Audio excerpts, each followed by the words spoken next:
আসসালামু আলাইকুম, সম্মানিত সুধী। আমি আশরাফুল মামুন, মালয়েশিয়ার মাই টিভি দৈনিক নয়া দিগন্তে কাজ করি। প্রায় 10 বছর হয়ে গেল আপনাদের দোয়ায়। তো আমি একটু সংক্ষিপ্তই বলবো, আমার অভিজ্ঞতাটা আপনাদের সাথে শেয়ার করা উচিত। আর আমার সৌভাগ্য যে আমাদের সবার সৌভাগ্য যে নাহিদ ভাই আমাদের সাথে আছেন। সত্যি জুলাই গণ অভ্যুত্থানের একজন মহানায়ক, ওনার সামনে কথা বলতে পারছি। বিষয়টা হচ্ছে ওই দিন একসাথে 2-3টা বিশ্ববিদ্যালয়ে মালয়েশিয়ায় মানববন্ধন এবং বিক্ষোভ হবে। প্রথমে IIEOMে হয়েছে, এখানে উপস্থিত ছিল স্বয়ং আলমগীর আকাশ ভাই। তারপরে ওটা শেষ করে জিওমেডিকা ইউনিভার্সিটি থেকে আমাকে ফোন দিল। ওখানে আমাদের বাংলাদেশি একজন আছে, অর্গানাইজার আছে, বাংলাদেশিদেরকে ছাত্রছাত্রীদের নিয়ে অর্গানাইজ করে। ওনার নাম হলো আলী হায়দার, আপনারা অনেকেই চেনেন। তো ওখানে গেলাম, ওখানে গিয়ে দেখি যে প্রচুর শিক্ষার্থী, IIEOM-এর থেকেও অনেক শিক্ষার্থী। এবং এখানে আশ্চর্যের বিষয় হচ্ছে ওখানে শুধু বাংলাদেশি না, আফ্রিকা, ইউরোপ, দুবাই, মধ্যপ্রাচ্য, বিভিন্ন দেশের মানে ছাত্রছাত্রী, শিক্ষার্থী, এমনকি শিক্ষকরা ওখানে ছিলেন। তখন আমরা আরো একটু উৎসাহিত হই। তারপরে আমরা এখানে বলছিলাম যে আপনারা মানববন্ধন করেন শান্তিপূর্ণভাবে, একটা একটা সীমাবদ্ধতার মাঝে। তখন জিওমেট্রিকার ক্যাম্পাসের সামনেই একটা বিশাল বড় জায়গায় স্পেস, ওখানে আমরা সাংবাদিকও ছিলাম 5 থেকে 7 জন। ওনারা মানববন্ধন করলেন, কিন্তু একটা ভুল করে ফেললেন আর কি, যেটা হওয়ার। ওই সময় আবেগে হোক আর ইয়াতে উচ্চ স্বরে স্লোগান দেওয়া শুরু করলেন এবং সবাই একসাথে এত জোরে স্লোগান। এই আপনারা জানেন জিওমেট্রিকা ইউনিভার্সিটির পিছনে মাত্র 100 মিটার দূরে থানা বালাই। তো স্লোগান তো একবার দেওয়ার পরে সবাই উৎসাহিত হয়েছে, স্লোগান দিতে আছে, আর চারিদিকে যেন একটা প্রকম্পিত হয়ে যাচ্ছে। সবাই এদিকে ফলো করছে এখানে কি হচ্ছে।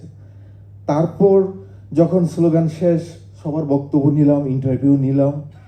তারপর যখন শেষ পর্যায়ে আমরা ক্যামেরা গুছাইতেছি, সবাই যার যার ক্লাসে ঢুকছে, এই মুহূর্তে দেখলাম যে বিকট শব্দে সাইরেন বাজিয়ে পুলিশ আসছে।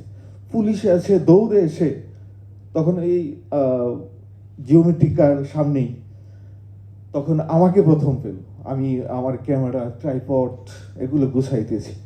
বলতেছে যে তুমি এখানে কি করো, এখানে কি জন্য আসছো? আমি বললাম যে আমার ফ্রেন্ডের সাথে দেখা করতে আছি। যে এখানে লিডারকে, প্রটেস্টাররা কোথায়? আমি বললাম আই ডোন্ট নো।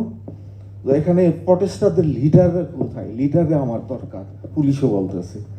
তারপরে আমি বললাম যে আই ডোন্ট নো, আমি এখানে আসছি আমার ফ্রেন্ডের সাথে দেখা করার জন্য। না, ইউ আর লিডার, তুমি প্রটেস্টার লিডার, আর তুমি এখানে প্রটেস্টারের নেতৃত্ব দিয়েছ, তোমার কাগজপত্র কই? পাসপোর্ট দাও। পাসপোর্ট, এরা পাসপোর্ট, আমরা বলি পাসপোর্ট, এরা বলে পাসপোর্ট। কাছে পাসপোর্ট। তারপরে এই কথা বলে আরেকজন শিক্ষার্থী, সে রিয়েলি শিক্ষার্থী, সে ছাত্র, তাকেও ডাক দিয়ে বলো গাড়িতে ওঠো। আমরা বললাম যে হয়, আমরা তো এখানে কোনো অনিয়ম করিনি, যে পরে দেখা যাবে, আগে গাড়িতে ওঠো।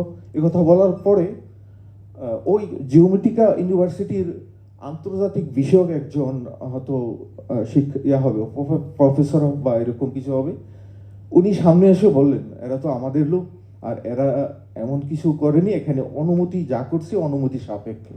আমরা একটা চিঠি দিয়েছি বালাই থানায় এই প্রটেস্ট আন্দোলনটা করার জন্য, কিন্তু সে মানতে রাজি না। আমাকে নিয়ে গেল থানায় 3 তলা নিয়ে গেল। ওখানে প্রথমে SI জিজ্ঞাসাবাদ করলো, প্রচুর জিজ্ঞাসাবাদ। এটা কি তোমাদের বাংলাদেশ? এখানে তুমি আন্দোলন করতে আছো, তোমার কাছে কি অনুমতি আছে? আর এখানে স্লোগান দিচ্ছ, আর তোমরা রাস্তা বন্ধ করে রাখছ, এটা তোমরা সম্পূর্ণ বেআইনি। একজন মহিলার গাড়ির সামনে গাড়ি রাখছো। আসলে ঘটনাটা ছিল, আমরা যখন আন্দোলন করতেছিলাম তখন এক বাংলাদেশি হয়তো তার গাড়িটা মালাই একজন নারীর গাড়ির সামনে রাখছিল, কিন্তু সে বিরক্ত হয়ে সেই 999-এ ফোন দেওয়ার সাথে সাথে পুলিশ আসে।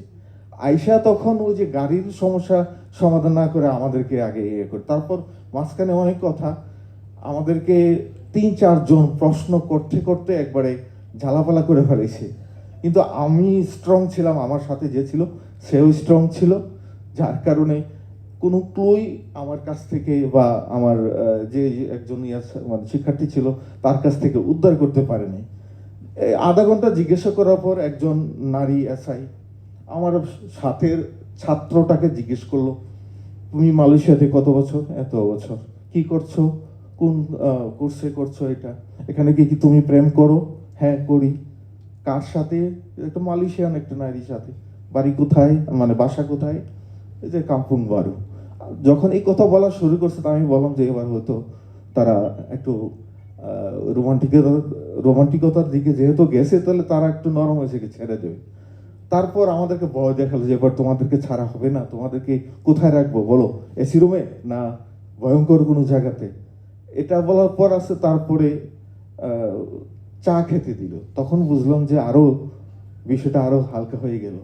তারপর তারা আমাদের বাংলাদেশ সম্বন্ধে, শেখ হাসিনার সম্বন্ধে, শেখ হাসিনার যত অপকর্ম আছে সব কিছু আমার কাছ থেকে তারা উদ্ধার করলো যে আমিও বললাম যে আমরা মানে এখানে কেন তারা প্রটেস্ট বা আন্দোলন করতে আসে, হাসিনা কি কি করছে বাংলাদেশ, কেন তার প্রতি বিরক্ত, কেন বিদেশ থেকেও মানুষ এত অতিষ্ঠ তার প্রতি। এই কথা শোনার পর তারাও একটু আশ্চর্য হলো। তারা তো আর জানে না বাংলাদেশের রাজনীতি রিসেন্টলি কি চলছে আর কি হচ্ছে। তারপর আমি আর কথা বাড়াবো না, অনেক কিছু হয়েছে। তারপর শেষ পর্যন্ত আমাদেরকে কোনো পাসপোর্ট ভিসা সবকিছু ওকে ছিল, আমার ড্রাইভিং লাইসেন্স সবকিছু দেখার পর কোনো লিখিত না নিয়ে বা কোনো কিছু চর্চা না করেই সসম্মানে ছেড়ে দিল। ধন্যবাদ সবাইকে আমার বড়টা শেয়ার করার জন্য। সবাই আমাকে দোয়া করবেন। আসসালামু আলাইকুম। অসংখ্য ধন্যবাদ আমাদের